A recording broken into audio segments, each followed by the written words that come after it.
Hello and welcome to another show in the gray area. Now, today I've got fantasy football tips and preparation because we are just a little over a month away from the season starting.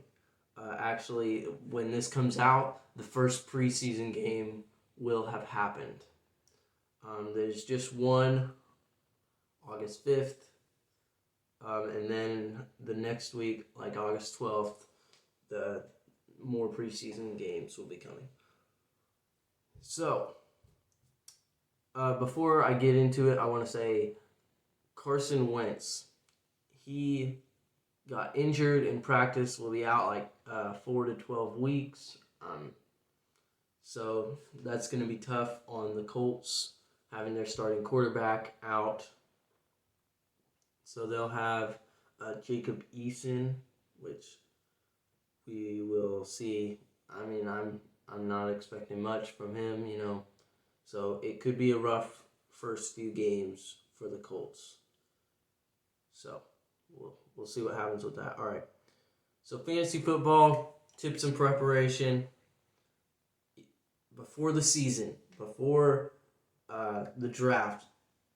In the next month, you're gonna have the fantasy football draft happen, and so here's a little bit of how to prepare for that.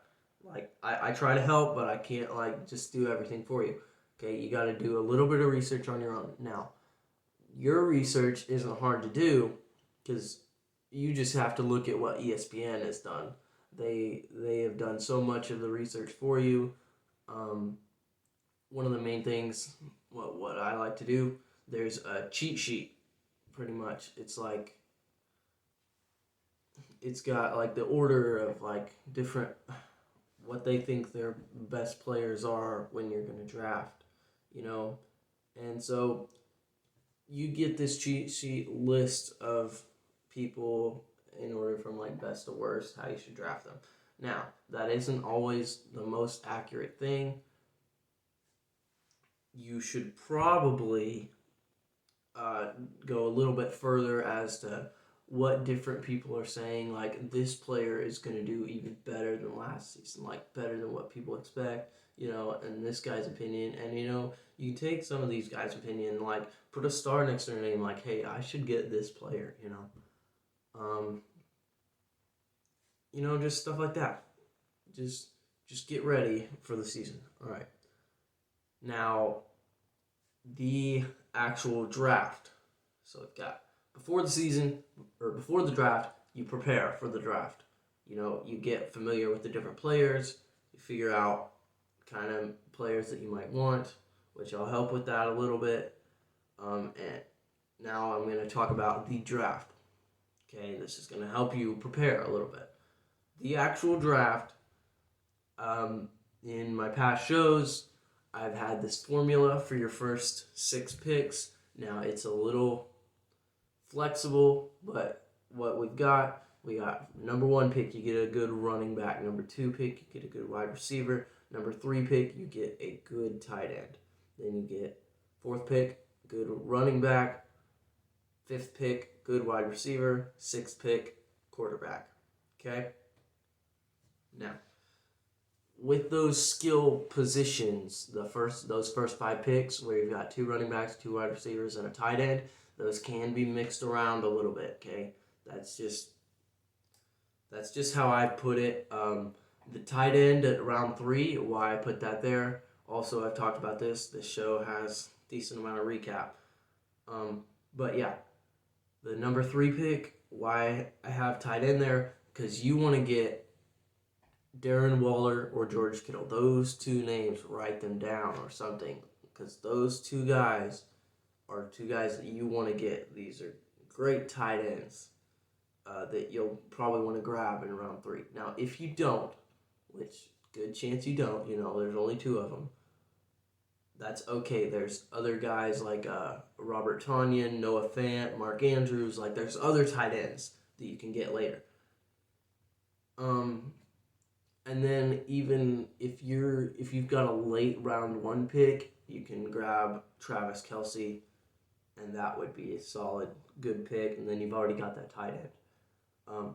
So I say running back as your number one pick, just because running backs tend to be a little bit more reliable, and they're a little bit harder to come by than wide receivers. So, as your number one pick for a running back, what do you want? Who do you want? Let's say you have the number one pick. Who do you get? I personally am at a loss as to who to get. All the experts say Christian McCaffrey as your number one pick. I don't know. Just because Christian McCaffrey, he got injured last season. Like he did do well, but he was a complete bust last season just because he got injured. And like people that get injured don't always come back and perform as well, or they get re-injured. So I'm just like, I don't know about Christian McCaffrey. So as your number one pick, you could get Derrick Henry, you could get Dalvin Cook, like if you have the number one pick. Now there are also, I've referenced this before, there are good running backs if you want. Man, there's a bunch of sorry, I'm stumbling a little bit. You got Christian McCaffrey, Dalvin Cook, Derrick Henry, Alvin Kamara, Aaron Jones, and more. Okay, there's more running backs that are just good. So, and like I've said, ESPN does a lot of this research for you. As you're going through the draft, it'll show kind of the best players, and you can kind of, you can get the next player, or you can get someone else, But that's that. Okay, so then like wide receivers, there's good wide receivers that you can get.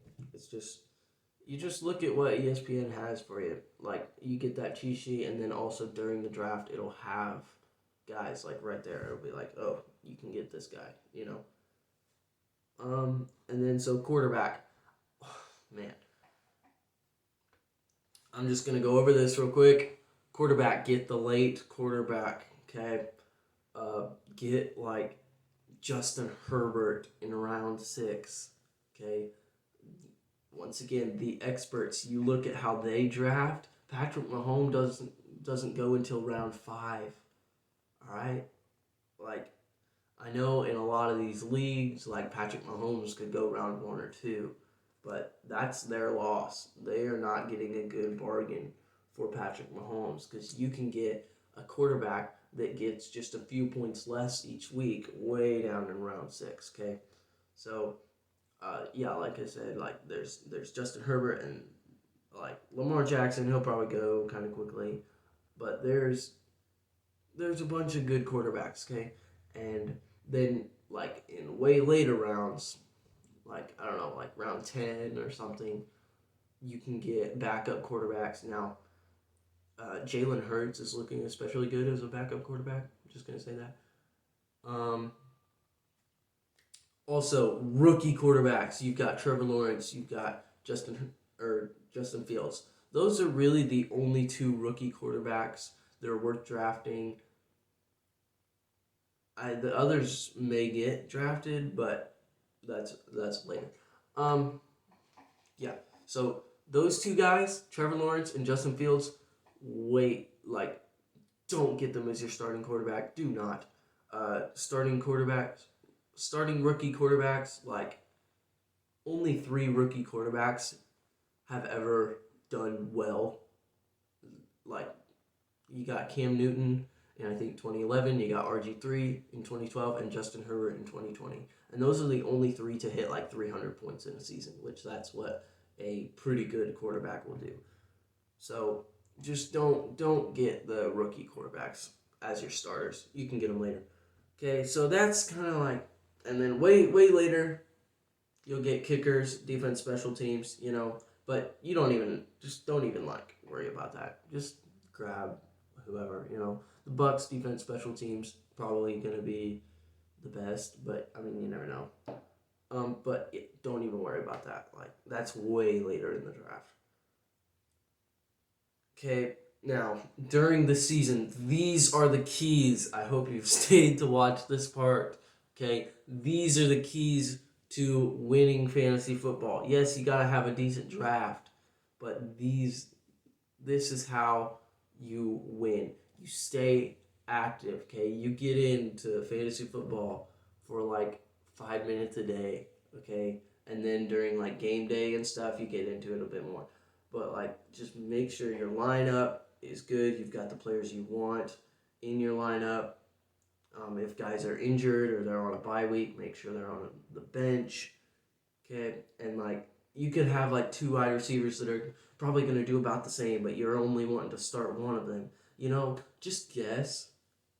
Like, it really doesn't matter that much. And usually ESPN will be like, this guy should do like half a point better than this guy, so just go ahead and do that guy. Like, it doesn't.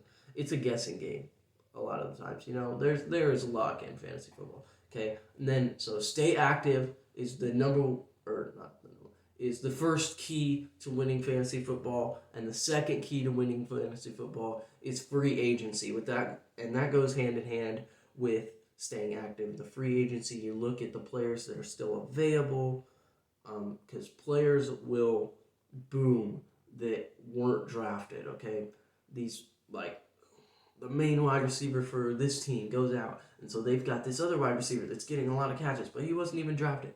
Okay, and then you go and you pick that player up. Okay, make sure you look at like, oh, this guy had a really good week, but he wasn't even drafted. You pick him up. Okay, free agency, just like free agency. Emphasize. Okay, you look and see what players are available. All right, that's all. Ultimate Fantasy Football Show. Yeah. My Instagram, the Gray Area 21, and I'll see y'all next time in the Gray Area.